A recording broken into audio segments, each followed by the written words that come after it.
안녕하십니까. 민법을 잡은 남자 안영찬입니다. 이번 영상은 기출문제 영상이고요. 지상권에 관한 기출문제입니다. 한 문제는 반드시 지상권에서 나오고요. 때에 따라서는 두 문제까지 출제되는 부분이거든요. 그래서 기출문제는 2회에 걸쳐서 나누어서 보게 될 겁니다. 자, 문제를 보시면 1번입니다. 지상권에 관한 설명으로 틀린 거죠. 1번 지상권 설정의 목적이 된 건물이 전부 멸실하면 지상권은 소멸한다 X고요. 답은 1번이죠. 참 이런 지문들이 우리를 좀 괴롭힙니다. 요거는 지상권의 개념에 관한 문제거든요. 자, 지상권이란 뭐냐 하면 건물, 기타 공작물 및 수목을 소유하기 위하여 남의 땅을 쓸 수 있는 권리가 지상권이에요. 다시 말하면 지상권은 토지 사용권인 거거든요. 따라서 건물이 멸실돼서 건물이 없어진다면 건물에 관한 소유권이 없어질 뿐인 것이지 토지 사용권인 지상권이 소멸되는 것은 아니기 때문에 1번이 X고 1번이 답이고 굉장히 기본적인 거지만 은근히 잘 내는 형태의 지문인 거죠. 2번 지상권이 설정된 토지를 양수한 자는 지상권자에게 그 토지 인도를 청구할 수 없다. 맞죠? 이것도 아주 기본적인 거죠. 자, 지상권은 물권입니다. 따라서 절대권이고 모든 사람에게 주장할 수 있고 대항력이 있으니까 지상권은 새로운 토지 소유자에게 뭐 할 수 있어요? 대항할 수 있겠죠. 따라서 토지를 양수한 자, 새로운 토지 소유자는 지상권자에게 토지를 인도해달라고 청구할 수가 없는 거겠죠. 그 다음에 3번인데, 자, 모든 법정 지상권은 건물이 존재해야 됩니다. 또 건물과 토지 소유자 같았다가 달라야 되거든요. 특히 환매 특약의 경우에는 요 환매 특약할 당시에 건물이 있어야 관습법상 법정지상권이 발생하거든요. 따라서 환매 특약의 등기가 경료된 나대지죠. 그러면 환매 특약을 할 당시에는 뭐가 없죠? 건물이 없었기 때문에 관습법상 법정지상권은 발생할 수는 없어요. 따라서 나대지 소유자가 그 지상의 건물을 신축한 후 판매권이 행사되면 관습상의 법정지상권은 성립할 수 없다. 맞는 지문이죠.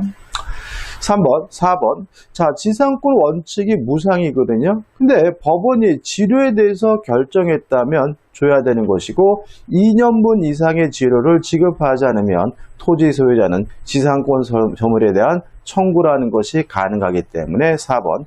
법원이 결정한 지료의 지급을 2년분 이상 지체한 경우 토지 소유자는 법정지상권 소멸을 청구할 수 있다. 맞는 지문이 되겠죠. 5번입니다.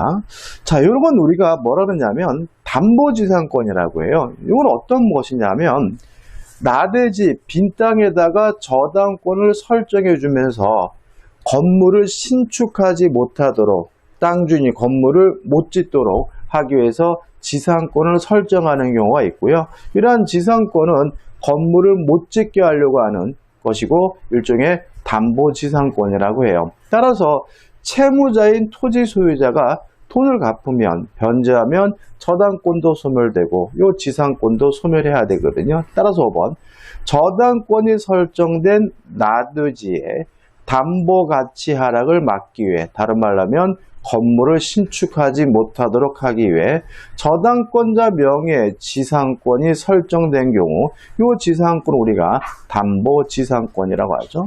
피담보 채권이 변제되어 저당권이 소멸하면 그 지상권도 소멸한다. 맞는 지문이고 이 5번 같은 것도 좀 기억해 두셔야 됩니다. 답은 1번이죠.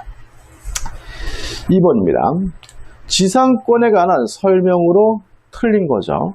자, 지상권은 무상의 원칙입니다. 따라서 1번 지료의 지급은 지상권의 성립 요건이 아니다. 맞는 지문이죠.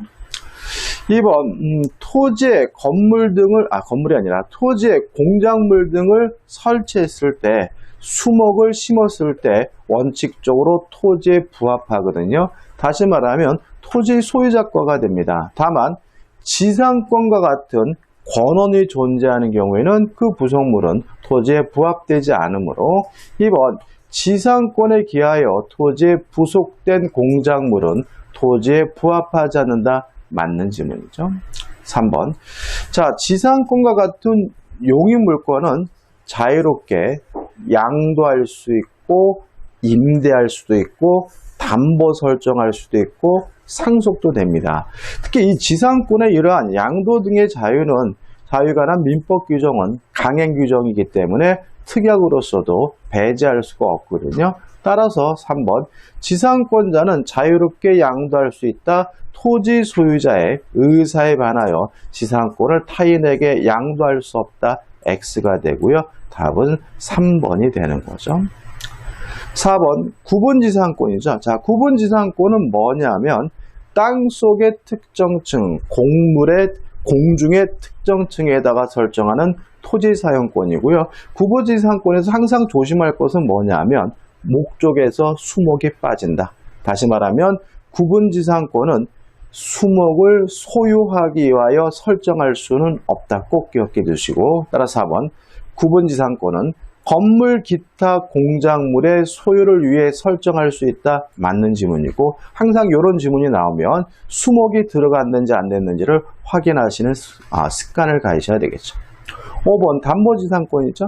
저당권 설정자가 담보가치를 막기 위해 저당권자에게 지상권을 설정해 준 경우 피담보 채권이 소멸하면 그 지상권도 소멸한다. 맞는 지문이고 반복적 지문이 답은 3번이죠. 3번 문제입니다. 지상권에 관한 설명으로 틀린 것을 찾네요. 1번 지상권은 토지 사용권입니다. 따라서 건물이 없더라도 설정할 수 있는 거고요. 공작물이 없더라도 설정할 수 있는 겁니다. 항상 말씀드리지만 지상권은 타인에 대한 토지 사용권이라는 거 잊지 마시기 바라고요. 따라서 1번 지상권 설정 계약 당시 건물 기타 공작물이 없더라도 지상권은 유효하게 성립할 수 있다. 맞는 지문이고, 따라서 이 사람은 그 지상권을 근거로 해서 건물이나 공작물을 신축하거나 설치할 수가 있겠죠. 2번 지상권은 용익물권이고 자유롭게 양도, 임대, 담보 설정할 수 있고 상속도 가능하죠. 따라서 2번 지상권자는 토지 소유자의 의사에 반하여도 자유롭게 타인에게 지상권을 양도할 수 있다. 맞는 지문이죠. 3번 구분지상권의 목적물은 건물과 공작물이죠. 따라서 지상의 공간은 상하의 범위를 정하여 공작물을 소유하기 위하여 지상권의 목적을 할 수 있다. 맞는 지문이고, 이걸 우리가 뭐라 그러죠? 구분지상권이라고 하죠. 4번입니다. 지상권이 저당권의 목적인 경우에요. 자, 한번 생각해 보자고요.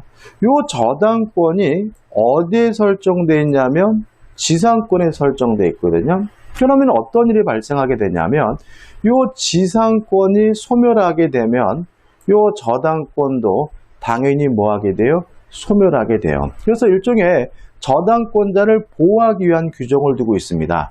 만약에 지상권자가 지루를 연체했다는 이유로 지상권에 관한 소멸을 청구하면 소멸 청구했다는 사실을 저당권자에게 통지한 후 상당한 기간이 지나야 효력이 생긴다라고 민법에 규정을 두고 있거든요. 따라서 지료 연체를 한 지상권 소멸 청구는 저당권자에게 통지하면 즉시 그 효력이 생긴다. X죠. 즉시가 아니라 상당한 기간이 지나야 효력이 생기죠. 솔직히 4번 같은 지문은 답인데 또 나오기는 어려워요. 뭐 이런 것까지 내는 건 좀 그렇지만 뭐 이게 생소하더라도 나머지 질문 가지고 답을 찾아낼 수 있어야 되겠죠. 그 다음에 5번입니다.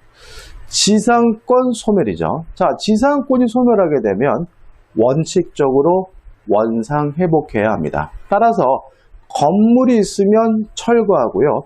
공작물이 있으면 수거하고 수목이 있으면 제거해 줘야 되거든요. 근데 지상권 설정자 토지 소유자 입장에서 멀쩡한 건물을 때려 부시는 것이 아깝다라고 느낀다면 지상권자에게 야 그거 때려 부시느니 나한테 팔아라 라는 의미에서 지상물 매수를 청구하는 것이 가능하고요. 이러한 지상물 매수 청구권은 형성권이기 때문에 정당한 이유 없이 지상권자는 거절하지 못합니다. 따라서 지상권 소멸 시 지상권 설정자가 상당한 가액을 제공하여 공작물 등의 매수를 청구한 때에는 지상권자는 정당한 이유 없이 이를 거절하지 못한다. 맞는 질문이죠. 따라서 답은 4번이 되는 거죠. 그래서 이 4번이 답이긴 하지만 제일 중요하지 않고요. 나머지 분들은 꼭 내 것으로 만드셔야 됩니다.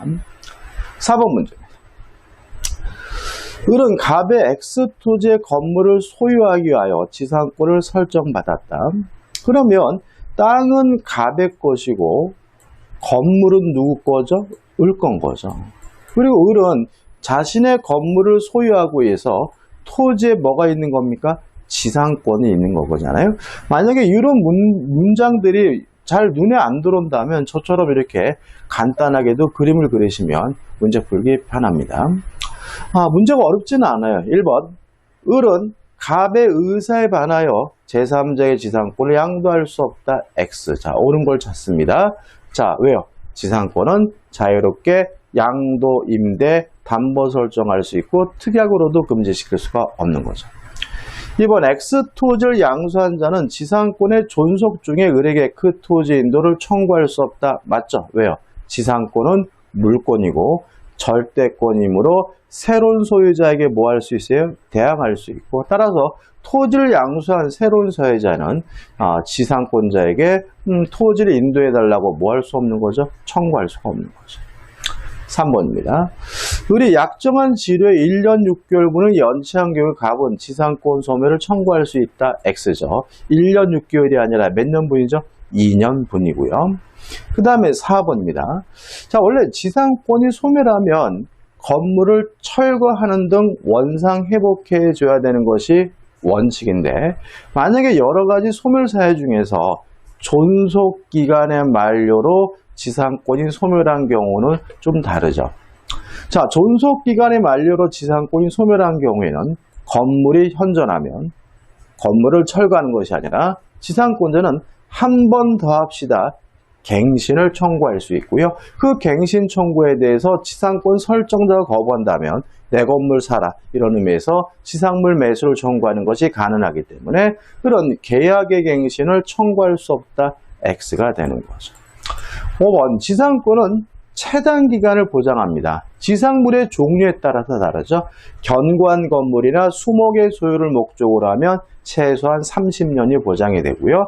일반 건물의 소유를 목적으로 하면 15년, 기타 공작물의 소유를 목적으로 하면 5년이거든요. 따라서 존속 기간을 약정하지 않으면 그 지상물의 종류에 따라서 지상권은 30년짜리거나 15년짜리거나 5년짜리가 되기 때문에 5번 지상권의 존속 기간을 정하지 않은 경우 갑은 언제든지 지상권의 소멸을 청구할 수 있다. X가 되는 거죠. 자, 이 문제 답은 몇 번입니까? 2번이 됩니다. 5번 문제입니다. 을 소유 토지에 설정된 갑의 지상권에 관한 설명으로 틀린 것은 자, 작년도 문제인데요. 1번 갑은 그가 을에 토지한 X 건물의 소유권을 유보하여 지상권을 양도할 수 있다. 5죠. 자, 이게 무슨 말이냐면 지상권은 토지 사용권이고 독립된 권리죠. 따라서 건물 소유권과 지상권은 별개의 권리니까 건물 소유권만 양도할 수도 있고요. 지상권도 양도할 수 있고 따라서 1번은 맞는 지문이 됩니다. 2번 갑의 권리가 법정 지상권에 관한 경우 지료에 관한 허비나 법원의 지료 결정이 없어요. 자, 그러면 지상권은 뭐가 원칙이죠? 무상이 원칙이니까 을은 지료 연체를 주장하지 못한다. 맞는 거죠. 그러니까 2번 같은 지문도 항상 뭐 어떻게 돼야 되냐면 무상이어도 상관없다 이렇게 기억하지 마시고 지상권은 원칙이 무상이다 라부터 시작을 하셔야 이런 지문들이 헷갈리지 않음을 주의하시기 바랍니다. 3번입니다. 지료를 연체한 갑이 병에게 지상권을 양도한 경우 그런 지료 약정에 등기된 때만 연체 사실로 병에게 대항할 수 있다. 맞죠? 왜요? 지상권은 뭐가 원칙이에요? 무상이 원칙이죠. 그러니까 무상이 원칙이니까 지료를 가지고 제3자에게 대항하려면 뭐가 필요한 거죠? 등기가 필요한 거죠. 4번, 을의 토지를 양수한 정은 갑의 을에 대한 지료 연체액을 합산하여 2년의 지료가 연체되면 지상권의 소멸을 청구할 수 있다. X예요. 자, 이거는 어떻게 기억하시냐면 2년분의 지료를 지급하지 않으면 소멸을 청구하는 것이 가능합니다. 다만 내가 소유하고 있는 기간 동안 2년치야 되거든요.